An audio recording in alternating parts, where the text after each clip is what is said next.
I don't know if people will maybe still be posting on the Google Doc. I don't know. It kind of left it that they had that option, so they might. So maybe I should keep that open. Want me? Yeah, I'm thinking that'd be good. Did your mom submit a question, do you think? She might. Or maybe 5. Yeah. No, one is mine. Okay. So maybe only 4. That's how I tested it. Yeah.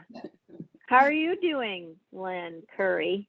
I am doing okay. It's, I'm Have a little extra good because today was the first day in 6 weeks we could apply for unemployment insurance. Ah. I know. Yay. So that was because I imagine your practice is on hold right now. Oh yeah, I'm trying to pivot. I'm working on pivoting. To telehealth acupuncture. Yeah, it's a little challenging. I haven't quite made the leap, but seems like it might be necessary. So I'm stretching. Yeah, I have to wait for my new printer scanner to arrive so I can scan all of my 1099 blah blah blah blah blah to send them in with the application. But otherwise it seems pretty straightforward. Well, they didn't ask for any documentations for the unemployment yet. So just do it. Just do it. Because I was all ready with my documents and they didn't ask for any in the first application. There's like phase 1, you just like apply, and then I think you can request your actual benefits, and then they will initiate the next step, which is they reach out to you. In a normal case, they would reach out to your employer for severance and pay information, but in this case, they'll reach out to you. Oh, all right. Well, then I'll just pardon me while I look a little distracted. See you later. She's got some work to do. Good. Well, maybe that was all we needed tonight was a public service announcement. Yeah. Go do the application for unemployment, even if your documents aren't ready yet. But it'll still take you a little bit of focus, Kelsey, to do the application. Oh, all right. Yeah, it's not like a quick. You still have to answer a bunch all the questions for advice could be like, what is my social security number? I know. Dear Lynnie, I know. How long have I been working? So, Lynn, well, here's your first question of the night. Okay. This one's for you as well, Kelsey. What's one thing that you have discovered as a regular or I'm fine. I was just a cough. Sorry, what are you saying, Scott? Sorry. Something you've discovered as a regular or daily thing that is helpful to you in this time that you have found to love or maintain your sanity? Well, I have found it hard to do any one thing every day. I feel like I've got a little rotation of things, and I have a long list of things I feel like I should do every day. But maybe the thing I do every day is to try to not get too bogged down in my should list. Don't should on yourself. I try not to should on myself, but walking's good. Little meditating is nice when it happens. Yeah. Eating, lots of eating. Yeah. That I'm doing it every day. Yeah. I have a few things. Namely, the big one is when I do feel the shoulds, I knock it off. And I do like what Pam has always taught about in Happier Valley. Like that's just the voices and to not believe them and what's a fact versus belief. And I just have that reminder of just being gentle with myself, because it can get so loud in here for everyone. Yeah. And especially in these weird times about like, I also have been staying off social media for the most part, because that has never really helped me in this part of my brain. And I always have a hard time feeling like, oh, look at what everybody else is doing. Oh, they're so much better. They're so good. Look at all the goddamn learning that's going on in that house. So I don't do that to myself. And I allow a cocktail at 5 o'clock because I find later doesn't work. So I get that. I have that at 5. And get outside every day, no matter the weather. That's been good. How about you, Scott? What about you, Scott? One for us, getting outside, ideally twice. Doing anything like while you're outside, doing anything for the yard or the outside of the house is just like so great, and it's great for all of us, Amelia, and even if it's just like we've literally been raking the woods next to our house. We're raking the woods. So productive. Yeah, you just get out there, you're outside, and you're working your muscles, and then when you finish, you can look at a space and see what you've accomplished. Like, that's everything. So remember when people paid for the little sand things with the little rake, for meditation? In your teeny little house or your office, raking this little teeny space, you've just like taken that to the max. You're like, just rake the forest. That is, I think people's yards and people's dogs are really reaping the benefits of this time. We were walking around the neighborhood and going, oh my goodness, look at that. Like, everybody's got a wildflower garden all of a sudden. Oh, they're all beautiful. We're gonna have to, like, when this is over, everyone's gonna have to be on the garden tour, right? We're just gonna like go to everybody's house. Like the whole valley is on the tour. That's right.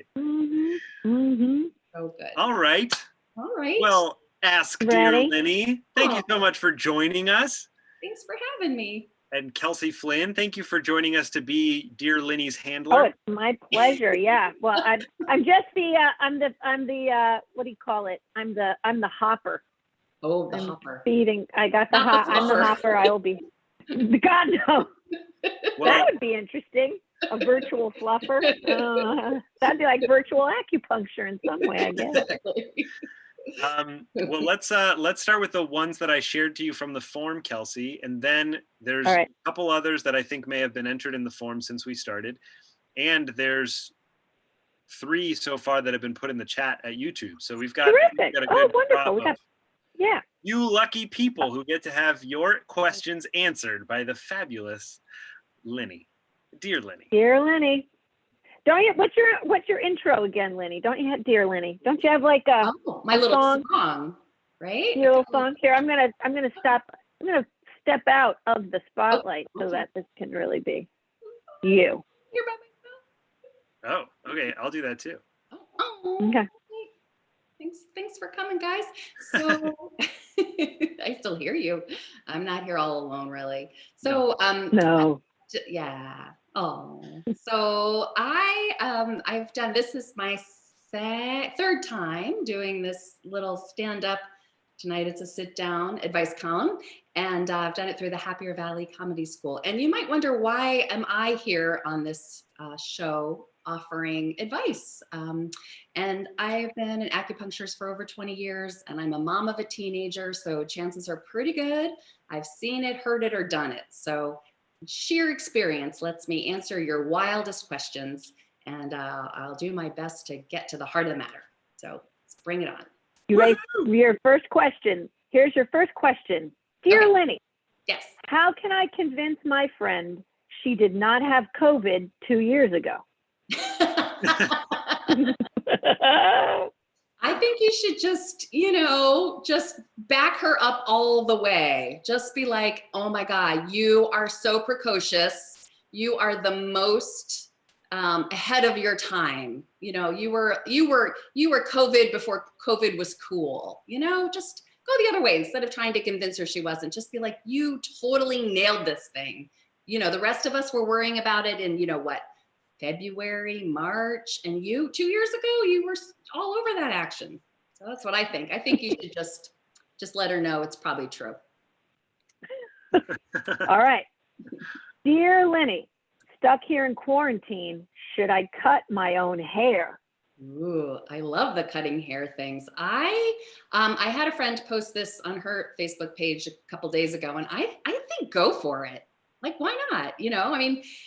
I guess when it seemed like 4 or 6 weeks, that didn't seem like a good idea because you wouldn't have a chance to grow it back out. But at this point, as it's stretching out over months and months and months and months and months, probably have some time to recover from it. So I think it's an excellent time to express creativity in all sorts of ways. I mean, we have like corgi dog face masks. Why not, bring asymmetrical haircuts back?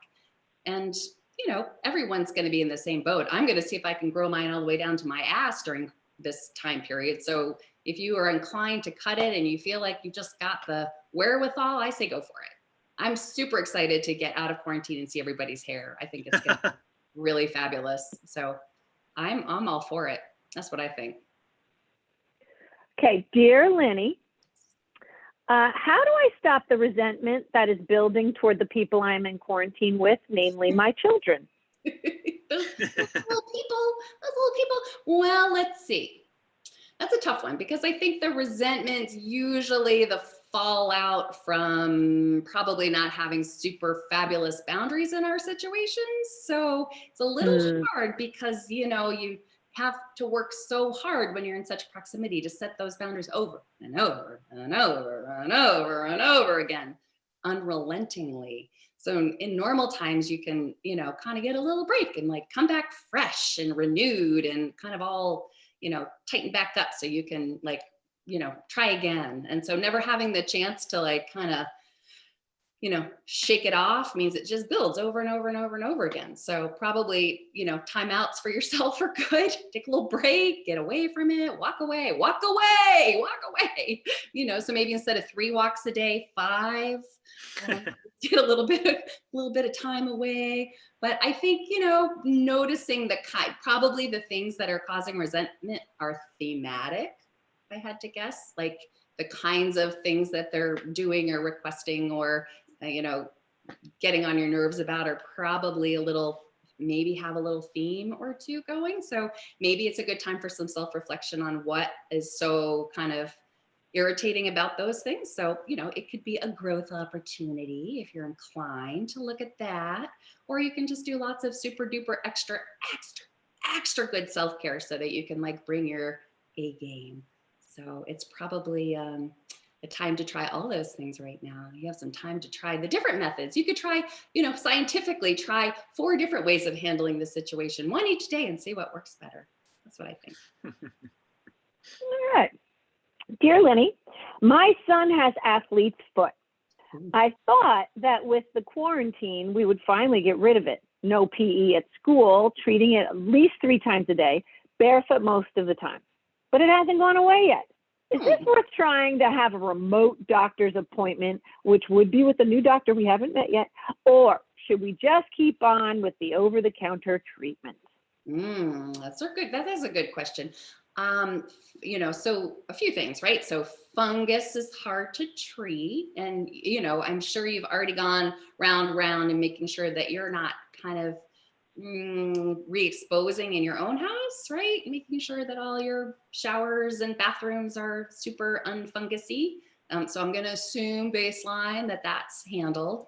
I think sometimes there's other things besides fungus that cause feet problems. So if it's not responding to antifungals at all after such a long time, maybe there's something else happening.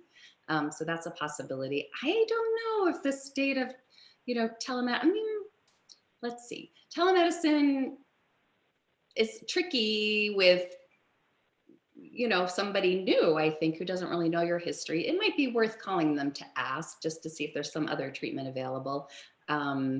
You could do some home remedy kinds of things that are not harmful or risky, like, apple cider vinegar soak or something like that, that would be not contraindicated with your foot fungus sprays and powders. But I think, the being barefoot and getting them in the sunshine as it gets warmer, that seems like it should help if it's fungusy. So A, I would say make sure you're not reinfecting in your own house. B, I would try some gentle, natural remedies for foot fungus that would not have any risks associated with them, like maybe tea tree oil or vinegar. And if still in a few more weeks, you're still itchy footed and it's not getting better, then I think you could just be like all up in the telemedicine with your That's what I think. Follow-up question, just out of curiosity. Mm-hmm. Can acupuncture help athletes? Like, where's the needles go in that? Like, what part of your body do you have to punked?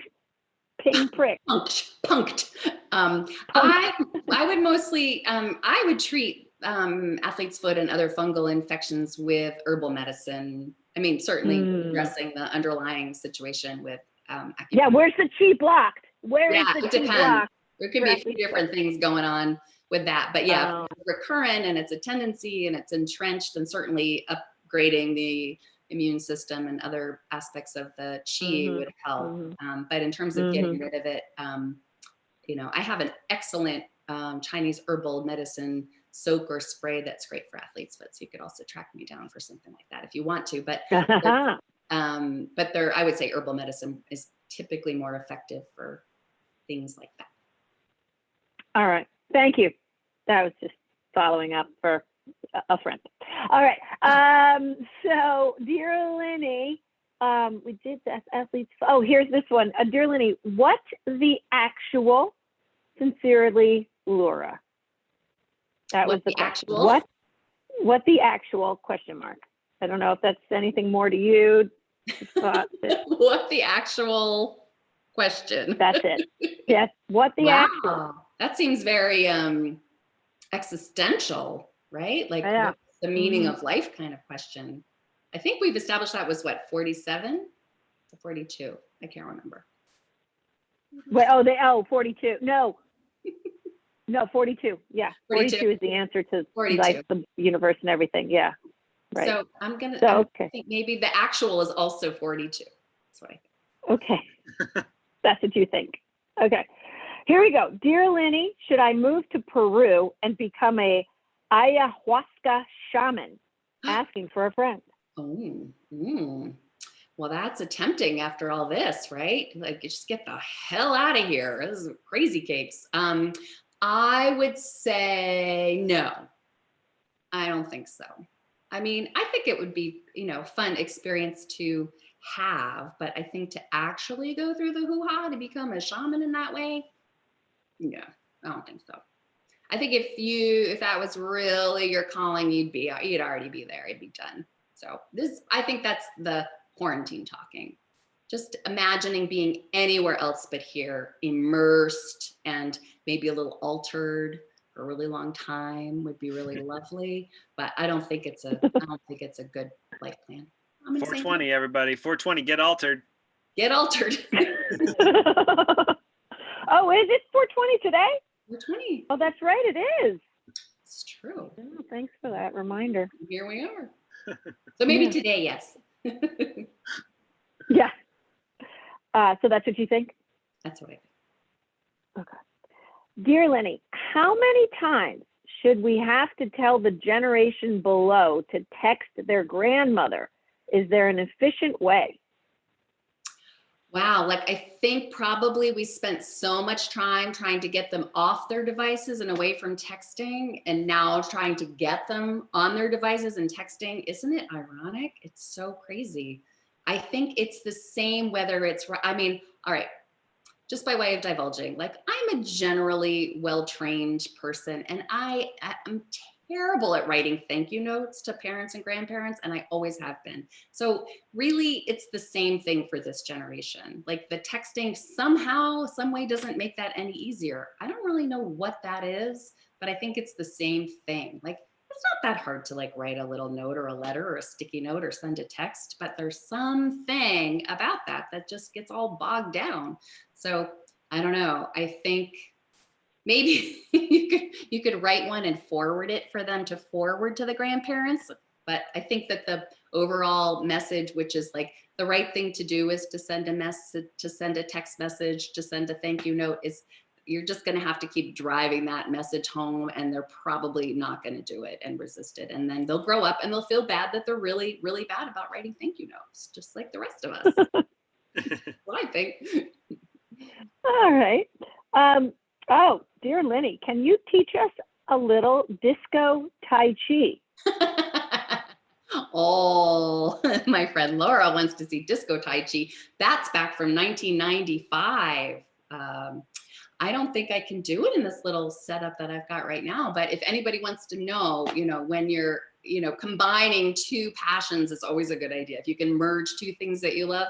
So in this case, disco Tai Chi came out of learning Tai Chi, and my deep love of disco dancing, which originated in my friend Chaya Kundra's basement back in, circa 78. So, I think in general, if you can find a way to like do a mashup of things that you're really into, like maybe you combine, I don't know, you could combine sewing with your love of, making chocolate and, make little, things for your, your little gifts of chocolate, or I don't know, ballroom dancing and,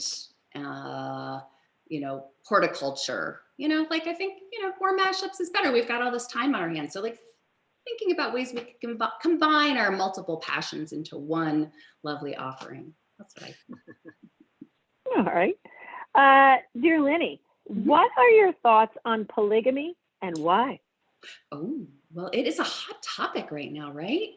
I love how the thing I love best about polygamy or polyamory, I don't know, maybe we're making a distinction now. So the question, I don't know, maybe I'm misunderstanding the question, but I like how, for each new generation, it seems like sort of this like fabulous fresh idea. Like it never occurred to anybody else in the history of time to have multiple relationships at once. So I'm enjoying watching the sort of like resurgence of possibility and the sort of enthusiasm and freshness of it, right? I mean, like I grew up in the 70s, in a liberal place, and there were people with multiple relationships sharing households and kids when I was growing up, for 35 years ago. So it's not like a fresh new thing, but then you'll notice there's this kind of long gap where there's not a whole lot of that happening. And then it kind of resurges, every once in a while. So maybe every generation or two, maybe it skips a generation. I don't know. Yeah, maybe my generation didn't get as much exposure to that, or maybe they're trying to catch up now. I think it's a compelling idea, and monogamy has so many struggles and downsides for so many people. So I think it's reasonable to explore if that's what you're interested in and it calls to you. I think it's as challenging as all sort of manner of other kinds of relationships are challenging. It just adds sort of an exponential quality. So you have, each relationship, and then the relationships between the relationships make for more dynamic possibilities. But, if relationships are one of the primary ways we grow, then I can imagine a polyamorous or polygamous relationship, or polygynous relationships are filled with fucking growth opportunities. Right? So I think if that's how you roll, I'm all for it. I think everyone should do what feels good to them, as long as everybody involved is interested in consenting and signs up for that, and the communication is good, and it's going to be a fantastic practice to get your communication skills up to top notch, which is always a good thing to do. So if that brings you to your A game, go for it. That's what I think. Hey, excuse me, I have a few phone calls to make. That just gave me all sorts of ideas. Dear Lynnie, what's the most fun, interesting segue, you've ever had with a penguin? Oh, well, there was that one time. No, I feel like it would be so hard for me to say, because every time I'm with penguins, it's like an amazing experience. So I would have a hard time really picking what was my best penguin experience. Do you have a lot of penguin experiences? Oh, yeah. I've been to lots of, aquariums and animal parks and things like that. So I would say probably maybe a little bit above the average amount of penguin interaction. Wow. Probably always from a distance, sadly. But I feel like each time is a pretty heartening experience. I mean, you'd have to be a pretty shitty human not to like penguins, right? I mean, maybe that would be a good litmus test for certain kinds of, jobs or whatever. Be like, how do you feel about penguins? Because I think that's going to give us some like really necessary information, about your kind of your soul. So I guess the answer to my question is, every time I see penguins, I'm filled with love and joy. So I don't think I could distinguish them. That's what I think. All right, okay. We are down to our last question of the evening.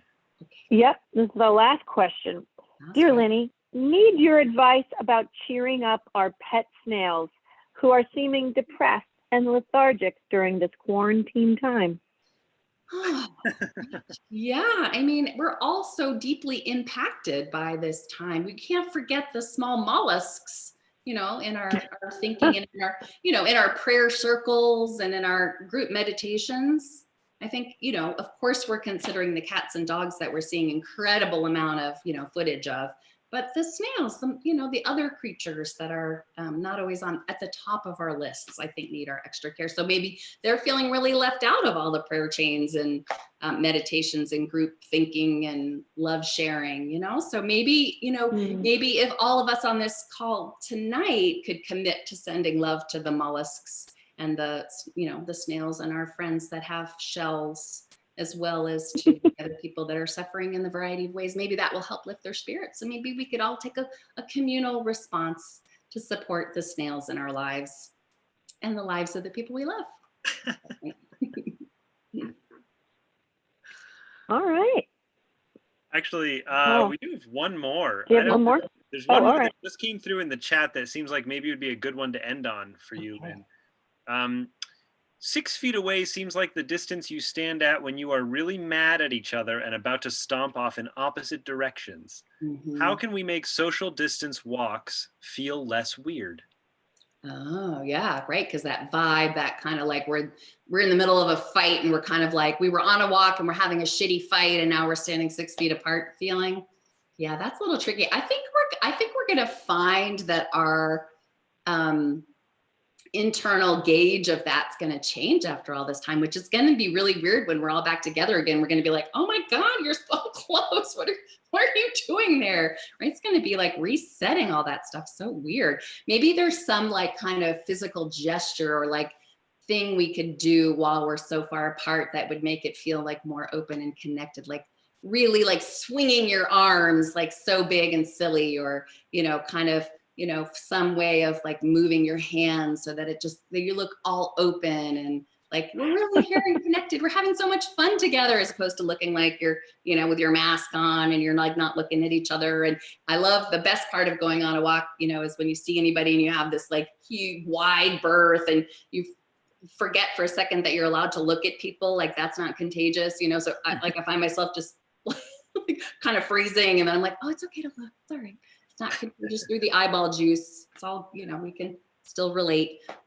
So yeah, I think you're right. That 6 feet distance it's gonna take a while for us to reset our spatial gauge, so that doesn't feel like we're all perpetually hostile. So I'm looking forward to that part changing, where it feels less crappy, and then even more so when we get to all come back in close. It'd be so interesting to see, like what 4 feet feels like, and then 2 feet, and then like being close and connected again. It's going to be very, very cool. Yeah, when we get to all get back in like 16 improv students into one tiny classroom. Oh my God, group hug! Oh yeah. So yeah. good. I'm going to initiate pig piles everywhere I go. Everywhere I go. Everywhere. And I'll let people have different opportunities to be at the bottom of the pig pile.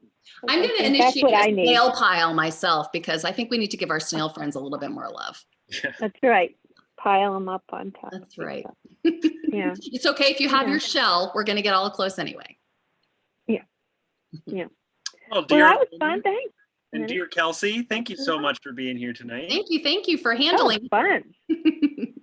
I appreciate it. Thanks, Scott, for hosting. It's fun seeing you guys here every night at 8. These guys are here. Every night except for Sundays. Yeah, and we're going to keep that going, even though all the other stuff we're doing is going to go dark for a little while. We're going to keep doing this because it's fun, and it's nice to have a nightly gathering. That's what it feels. It feels pretty good, except I don't have to commute. I just walk downstairs. And go down those stairs behind you. Yeah, have a little social time. Kelsey and I have the same backdrop for our Zoom sessions, right? That's right.